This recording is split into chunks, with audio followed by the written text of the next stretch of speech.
Gracias por acompañarnos y también al ex congresista federal Lincoln Díaz Balar, que nos acompaña hoy aquí en el programa. Estuvimos hablando con él de la campaña política, las presidenciales aquí en los Estados Unidos, lo que está ocurriendo con los precandidatos republicanos. Vamos a hablar también de los demócratas más adelante. Pero ahora, Lincoln, lo que había dejado en el aire anteriormente, ¿existe, desde tu punto de vista, un desgaste de la clase política? Dicho de otra forma, la gente ha perdido confianza en los políticos tradicionales. Si vamos atrás, aquí en la Florida salió un gobernador, Rick Scott, no tenía experiencia política y venía de ser un CEO, un administrador exitoso. Eso fue durante el tiempo de la crisis económica. Trump, empresario; Carson, neurocirujano; Fiorina, una ejecutiva. Y la pregunta es, ¿se ha perdido un poco la confianza? Y eso ocurre a nivel federal, estatal y local también, en lo que es el político tradicional, y si lo consideras así, ¿por qué?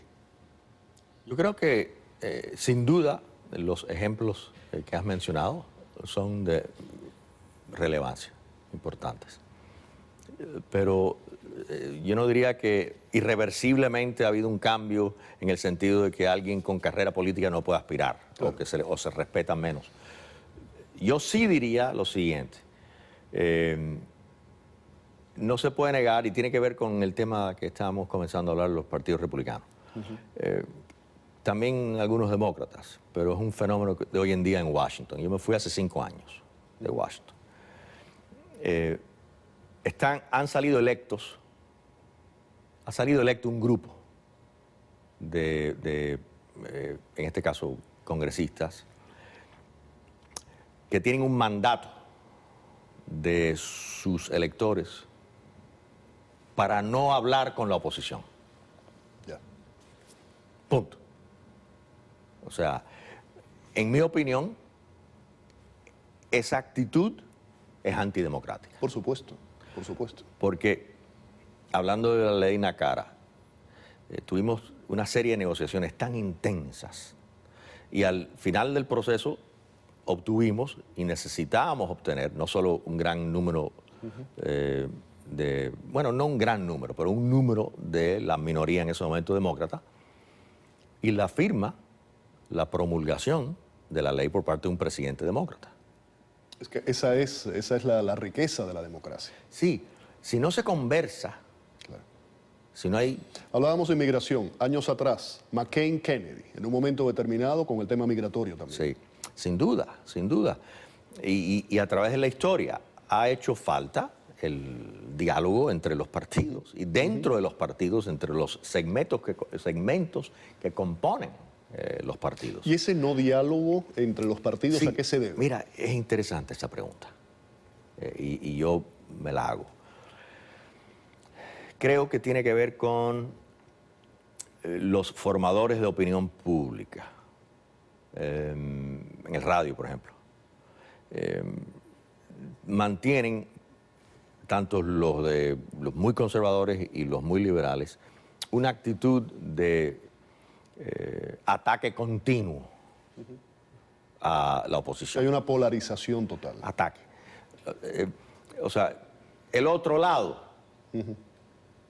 no sirve para nada, no tiene ninguna idea, no puede contribuir nada positivo. Y por lo tanto son porquería, hay que descalificarlos. Entonces lo vemos en ambos extremos. Entonces, esos formadores de opinión pública tienen un efecto. Claro. En efecto, algunos candidatos salen electos por los que están motivados, en esencia, fundamentalmente por esos formadores de opinión pública. Y entonces salen electos con el mandato de que yo no hablo con la oposición, porque la oposición es mala. Claro. Eso fue una de las razones por la cual se perdió la República de Cuba.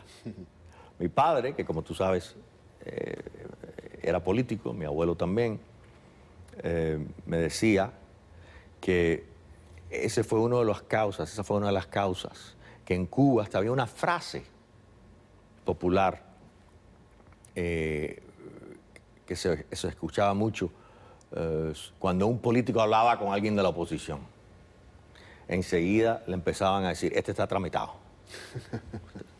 Entonces, ¿qué es lo que es eso? Claro. ¿Qué es lo que es estar tramitado? Es negativo. Seguro. Son connotaciones negativas, connotaciones de que está comprado. O sea, porque habló con la oposición. Entonces, esa actitud profundamente antidemocrática es peligrosa. Y estamos viendo, entonces hay un sector, hay un grupo que ha salido electo que tienen un mandato para no hablar con la oposición. Muy interesante ese análisis, sí. Además de escuchártelo decir.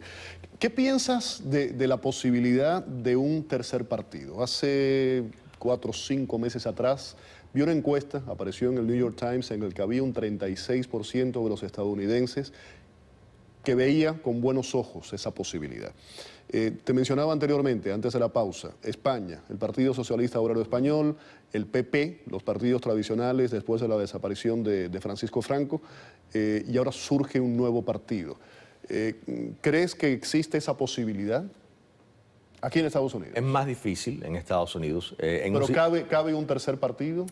Hubo una época, recordarás, unos meses en que se temía que Trump, si no recibía la nominación republicana, podía lanzarse como independiente, o sea, como tercer partido.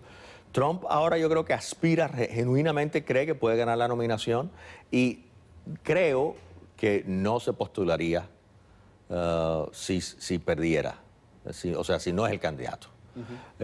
Y por lo tanto, yo creo que hay menos posibilidad ahora de una candidatura de un Trump, por ejemplo, como tercer candidato, tercer partido en noviembre. Eso, hombre, si hubiese un partido, si hubiese una candidatura, por ejemplo, de Trump como tercer partido, garantizaría la victoria demócrata en noviembre. Pero yo no lo veo ahora como probable. En España sí, han surgido 2 grandes partidos nuevos. Está se pudiera decir, la disidencia del PP, que se ha formado fundamentalmente por jóvenes, el partido que se llama Ciudadanos, que está ganando muchas elecciones autonómicas y municipales, y ahora ganó casi, creo que fueron 70 diputados. Y también ha habido una ruptura en la izquierda, y el PSOE, que era, como has dicho, el partido tradicional desde el comienzo de la democracia. El PC, el Partido Comunista de Santiago Carrillo, literalmente desapareció. Sí, pero entró en esos sectores, entraron, y también gran parte de la izquierda del PSOE entró en lo que se conoce como Podemos. Que es un partido muy pujante en España. Y hay gran preocupación en España porque Podemos está al punto de sobrepasar al PSOE como el partido principal de la izquierda. Y eso sí significaría un cambio muy grande en España, porque después de la democracia ha habido 2 partidos grandes, fundamentalmente, que creen en el sistema constitucional, en la Constitución. Y Podemos no cree en la misma España. No, es mucho más extremista. Es una izquierda diferente a la izquierda del PSOE o inclusive a la izquierda chilena, que es una izquierda tal vez diferente a la otra izquierda aquí en América Latina, más populista de los países del ALBA, etc. Podemos constituye un genuino peligro al status quo español y al sistema actual español, y hay gran preocupación en España por el surgimiento de Podemos y el hecho de que están al pasar al PSOE como el partido principal de izquierda. Eso es mucho más difícil en Estados Unidos, Félix. Es mucho más difícil así que surjan partidos, porque aquí hay una genuina tradición bipartidista, muy similar a la tradición en Gran Bretaña, en ese sentido. Es muy difícil en Gran Bretaña. Vimos en Gran Bretaña, por ejemplo, en el periodo anterior, antes de las elecciones generales del año pasado, en Gran Bretaña, hubo una coalición de 2 partidos. Duró solo una legislatura.